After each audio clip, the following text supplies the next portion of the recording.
Namaskar. Welcome to another episode of Editorial. Normally, in India, we talk about the super rich, the rich getting richer, or we talk about the poor.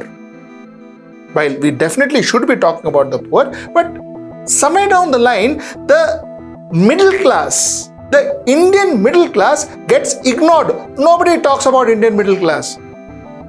According to some reports, 40% of we Indians are middle class. We are possibly one of the world's largest middle class population.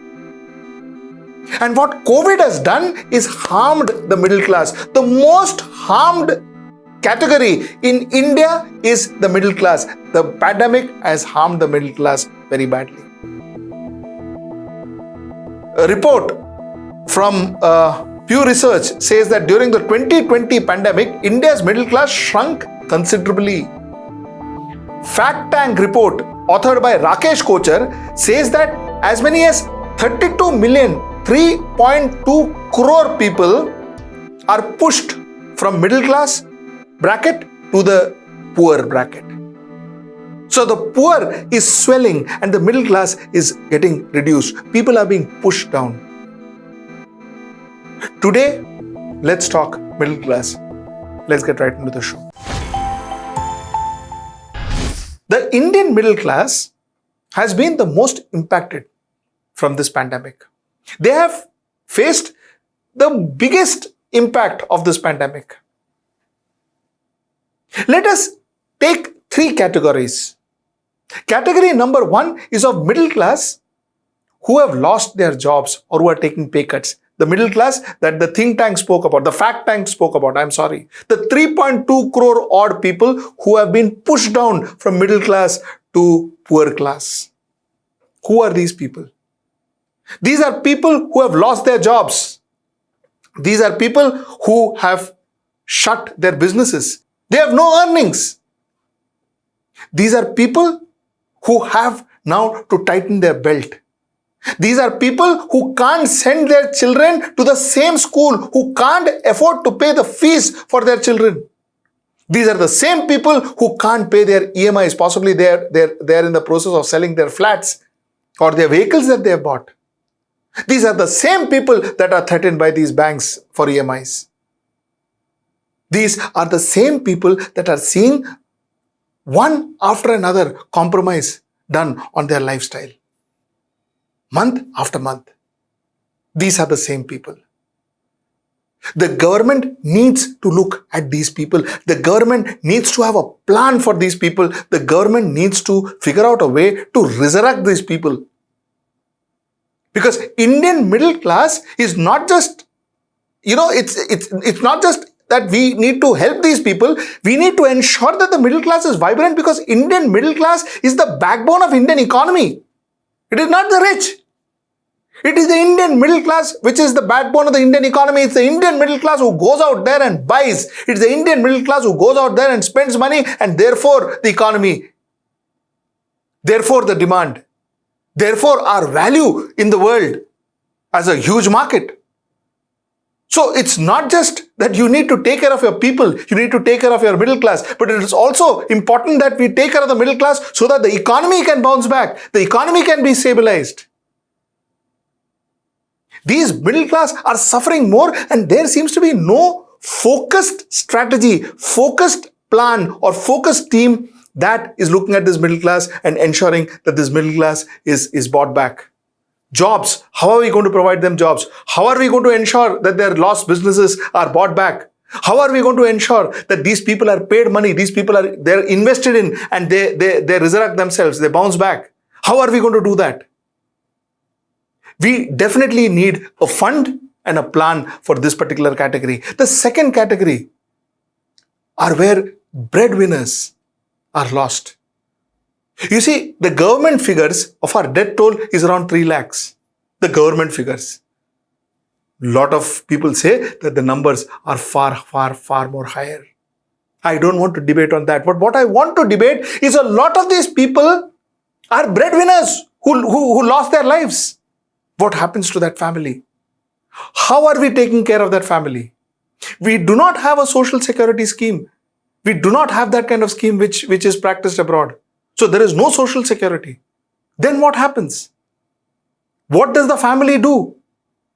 How does the family pay their debts? How does the family pay their EMIs? How does the family pay their fees? How do the family survive? How do they get food on the table? There has to be a national security scheme for these people.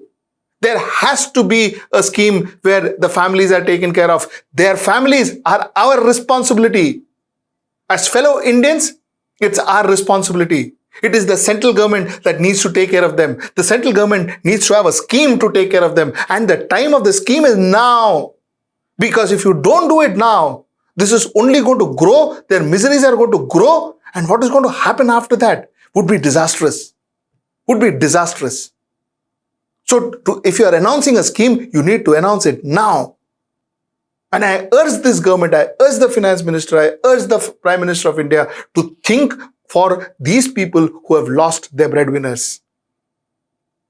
Otherwise, it would be disastrous.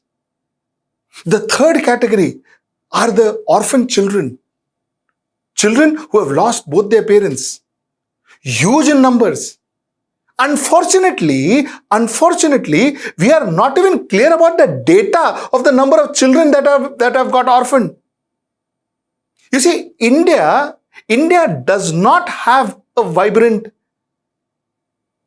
system which takes care of our orphan children. We don't have that system. Some of our orphanages run by government are disastrous. They are disastrous. You feel scared for the children who stays there because that's the environment in which they are put.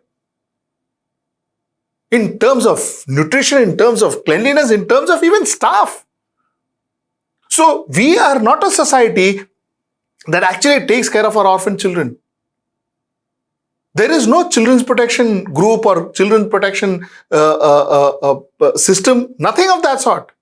Our women and children ministry is there, but I don't know what really happens there, unfortunately. Now, there are certain governments, like the Delhi government, the Delhi chief minister has offered 50,000 relief for families of people who have died of COVID. Free education up to 2,500 rupees for those orphaned because till the age of 25. So he has offered 2,500 rupees for children who are orphaned and 50,000 rupees for the families of people who have deceased. But the point is, I don't know as to unless and until our data is clear, how is this going to be implemented? While the intentions are very good, and I kudos to Delhi government. Same thing with Uttarakhand. Uttarakhand has offered 3,000 rupees to COVID orphans and 5% reservation for job when they reach of age of government job, that is state government jobs. Madhya Pradesh government has offered 5,000 rupees for these orphan kids and free education. Andhra Pradesh government has offered 10 lakh rupees fixed deposit for orphan kids and which will be given to them when they reach the age of 25 or 21. Gujarat government would be giving them aid of 4,000 rupees per month till the child is 18. So a lot of these governments have offered concrete offers for the kids. But what I want to know and what I am really keen on is how are they going to identify these orphan kids? How fast are they going to identify these kids? How fast are they going to identify these families? And how fast are they going to provide aids? States like Maharashtra, states like Uttar Pradesh are putting committees and Uttar Pradesh, of course, has promised that they will take care of it and all that, but nothing concrete has happened. So my worry is identifying these orphan kids, ensuring that they get a boarding which is close to family, which is something which is decent enough for these children to grow. And also the fact that these funds are actually delivered to them rather than this being just promises. These funds actually reaches them. Because you know what? After another 6 months or a year, we'll forget about all this. We'll forget about those orphans. We'll forget about all this. To that extent, at least there are state governments coming in, putting up proposals, putting up plans and hoping to deliver something for these orphan kids. But what about families that has lost the breadwinner? And what about middle class people who have lost their jobs? Those are concerns that needs to be addressed and addressed now. I recommend 5 steps. I recommend 5 steps that the government takes with immediate effect. Step number 1, a centralized standard program for children who are orphaned. A standard program that provides them education, that provides them housing and boarding, that takes care of them till they are 18 years of age. Also, a feedback system, a yearly feedback system where the government gets to know whether these children are actually taken care of, whether these children are actually being given the education that they're supposed to be given, they're given the food and the nutrition they're supposed to be given, a feedback system for these particular children, for these orphan children. That's my step number 1. Step number 2, a pension scheme. A pension scheme for families who have lost their breadwinners. Pension scheme till such time that the breadwinner would have, in his natural age, crossed 62. So a pension scheme for families that have lost breadwinner. The scheme number 3, an immediate cut, an immediate rebate on GST and IT. The reason I say the immediate cut on GST and IT is because the rebate on IT and GST helps middle class the most. It helps the middle class the most because middle class feels the pinch of GST and IT. If the middle class gets a rebate on GST and IT, there'll be more money with the middle class to spend. Means more personal disposable income means more demand. More demand will revive our economy.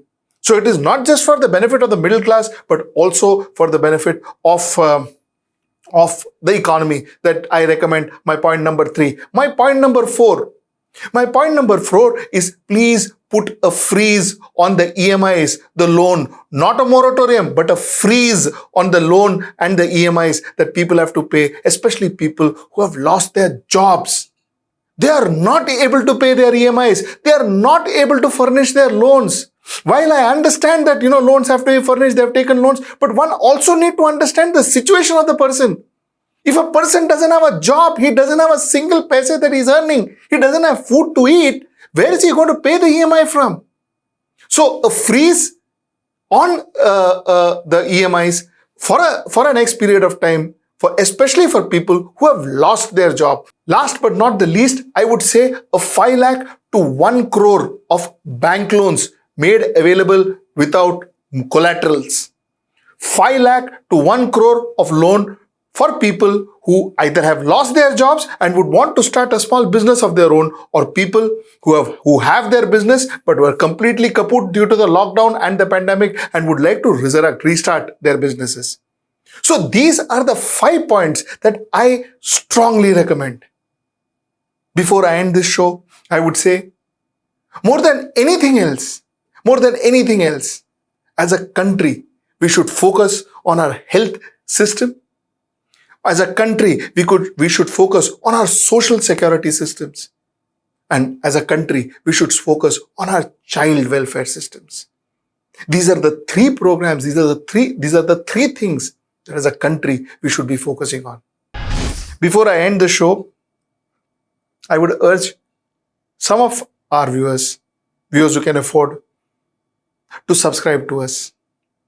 Now, you need not just come through YouTube. You can also subscribe to us through other payment methods, through our website. Please do subscribe to us because we require that funds to keep this channel going, to keep these programs happening. So we will urge you to please, if possible, subscribe to our channel. Till I see you next time. Namaskar.